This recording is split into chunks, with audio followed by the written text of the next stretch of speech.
Great having Shaun Campbell back on the program. Hit that like, subscribe, and notifications button so you don't miss anything as soon as anything new drops on a brand new week. Now, you talk about, the who's who of the Montreal Canadiens. This guy has been the who's who all season long. He's gone through a little bit of a cold funk. And we're talking about Jake Evans, and the trade rumors are flying left, right, and center. The future of the Montreal Canadiens center of Jake Evans, Shaun, remains unclear. There have been multiple reports that have been surfacing for the better part of a week and a half.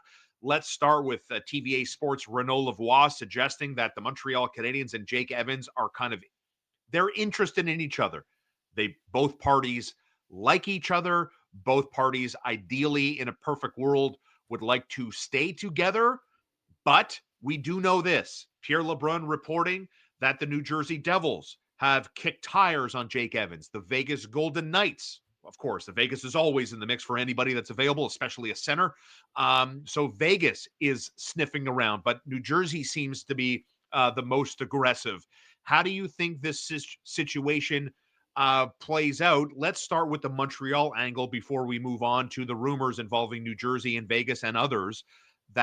Do you believe if Jake Evans wants to stay a Montreal Canadian, Jake Evans is going to have to make some sort of concession to stay a Montreal Canadian? I don't think he'll have to make a concession. I think the Yeah. Canadians will realize and know who he is. He's been part of this organization for 10 years. So I don't think he'll have to make a concession. It's the Canadians will have to decide, and Jake Evans will have to decide, does he want to go to the open market? If he wants to go to the open market, he has to, I hope the Canadians will understand that. If he goes, hey, look, this is the first time I'm really going to get paid. Can you please let me? I'm going to go to the open market. So then if he's going to go and he's clear with them, then you got to trade him because of the value. He's the highest valued asset that the Canadians have heading into the deadline. With all that being said, Yeah. That's Jake Evans. Is he going to be honest with the Canadians? Or the Canadians going to be honest with him with what they think that his value is? It's hard to say, hey, we've watched you for 10 years. We know what your value is. We love you. We know what you bring to the table. We know it's not 30% shooting percentage. Okay, like we know that it's going to come down. You're not going to shoot 30% every year. We love that you're doing it this year because we need it, and you're doing a great job. But we want you to be a part of this franchise a very long time. But we can't pay you like a 60-point player because you're probably going to be a 35-point player, right. 40-point player, maybe at your most. So there's got to be an understanding between the two, and I'm still on the fact that the Canadians have to keep this player. And I understand that the value might be there, but you trade Jake Evans in a team that's winning, that's in the mix, that's trying to grow. And I'm not saying he's the perfect locker room chemistry guy, but you're going to kill that locker room. You're probably already going to kill it if you decide to move Christian Dvorak. Kill it's pretty dramatic, wouldn't you say? I mean, they seem to be a pretty tight team. They do, because I say this about Dvorak all the time. And everybody's like, his contract's over, it's too much, get rid of him at the end of the season, and maybe you play out or trade him. That's fine. Who are the 5 players that do that little circle dip around?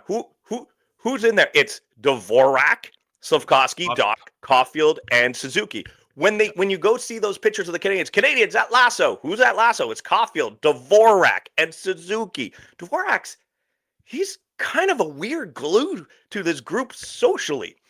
And on the ice, he's doing the job. I know that what he does not equate the money he makes, but I'm not saying the Canadians have to keep, but you have to watch out for locker room chemistry. And this team has a lot of chemistry. That's all I'm saying. It's a very fair point, and you see it. You bring up examples of them on social media doing fun things in Montreal in the off season. That's the off season, and they're here, right? And you talk about that little circle dip, and before they leave, is that what we're calling it? The circle dip? Well, I was going to say something else, but it's not that. So I'll go circle dip. Because we had the 0005. This is the circle dip. Correct. And the captain's in the mix there. The captain before, remember, you had the best goaltender and you had your franchise defenseman doing, and then Michel Therrien lost his mind over that. What happens if Caden Gooley wants to be, hey guys, can I get in the circle dip? I'd love to know. I'd love to get in on that conversation. How did something like that happen? Like that Office, in the great sitcom The Office, you had that secret society, that highbrow society club, the Fancy Things Club. It's hard to get into that. Members only. The finer things. Thank you. I was stumbling there. Thank you for saving me. I appreciate that. But when it comes to Jake Evans, the rumors have him with New Jersey. Yeah. The LA Kings are sniffing around. The Vegas Golden Knights, as I mentioned already. What does that say to you that those caliber teams are looking for Jake Evans? Like, what does that? It says something to me about like what we already know. You need a Jake Evans if you want to level up and go on a deep run. You need guys who play dirty minutes, who work hard, put their heads down. You don't, if they score, it's great. It's a luxury. If they don't, they're going to prevent goals, and that matters a lot in the playoffs. Like the Canadiens obviously know who they have, and the other teams in the NHL know who Jake Evans is. Is Jake Evans worth more picks? Is he worth like they'll say, oh, Shaun, Lane Hudson was chosen 62nd Yeah. overall. You like guys? Well, look at Brendan Gallagher. Where was he chosen? We're not talking about like these slam dunk first rounders. So I can't sit here and discount a second round draft pick as being unnecessary. But I know you're in on Jake Evans that Montreal needs him. But good general managers separate emotion. They look Yep. at the asset and try to maximize value. Is Evans worthy of a nice late first round, early second round pick? Or if the Canadiens do want to move him because they can't afford him in this hypothetical and try to trade him, would you want to see almost ready to go player? Can Jake Evans bring a Kirby Doc type, an Alex Newhook type? What do you see happening in this speculation window involving Jake Evans? Yeah, I think if you're not getting a first round pick, I'd like to see a ready to go player for Jake Evans. Okay. And I understand the second round picks. The Canadiens have second round, third rounds, and what you do there, and you mentioned Lane Hudson, is you accumulate like 3 second round picks, and ideally one of them hits. That's Right. you accumulate. Play the odds. Yeah, you Right. play the odds there on that one. Yeah. That's why you're accumulating. That's why the Canadiens are in a good spot drafting wise. But you're right. Why are LA? Why is the Devils? Because go look at all the NHL teams that are in the playoffs right now or in the mix. So let's just say there's 20, 25 teams that are in the mix. There's a couple that are completely out of it. Yeah. I could place Jake Evans on every one of those teams, and I would say he'll make them better. So some teams he might be placed in a third line center role. Some teams he might be in a fourth line center role. Very few of those teams he'll be in a second center line role, but you can place him on any one of those teams. There's very few that I would go, I don't know if he makes them better. And I understand there's a lot of teams that have very good centers 1 through 4, but I could probably pick that fourth guy and say, Jake Evans, what he's doing this year is going to be bringing more to the table than that fourth line center on any one of those teams. And that's what they're doing. They're bringing in a guy that can play 15 minutes, win faceoffs, and be on your penalty kill and contribute offensively. He's the kind of guy that if a team like the LA Kings pick up Jake Evans in the first round of the playoffs in Game 5 in overtime, Jake Evans is going to score you that goal. Mark Bergevin knows who Jake Evans is too. And look, he was the guy who drafted him and groomed him and patient him. So I think that there's 100% a connection there. So I get the reason why there's chatter and why people would want him. There's no doubt about that. But for all those reasons, that's one of the reasons why the Canadiens should want to keep him.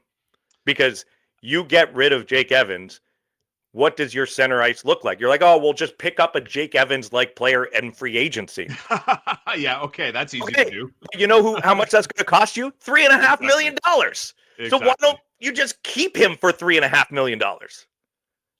Yeah, there's this clear divide in the reports. Pierre LeBrun talking again about, Jake Evans. The fourth period has him ranked number 8 on players to watch for the deadline.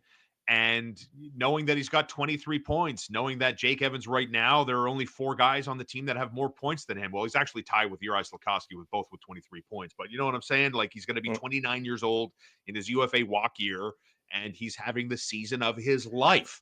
Think about that. Just flashback to what you just said. Go ahead. Jake Evans and Juraj Slafkovsky have the same amount of points. I know. And listen, I like Juraj Slafkovsky's game.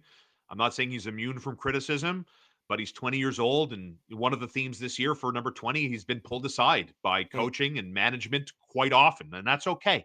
Like Ken Hughes said, it's not linear. You can look at Kirby Doc, you can look at Josh Anderson, but yeah, Jake Evans and Juraj Slafkovsky tied for points. Shaun, in a perfect world, you should those two guys should never be in the same sentence as we talk about points.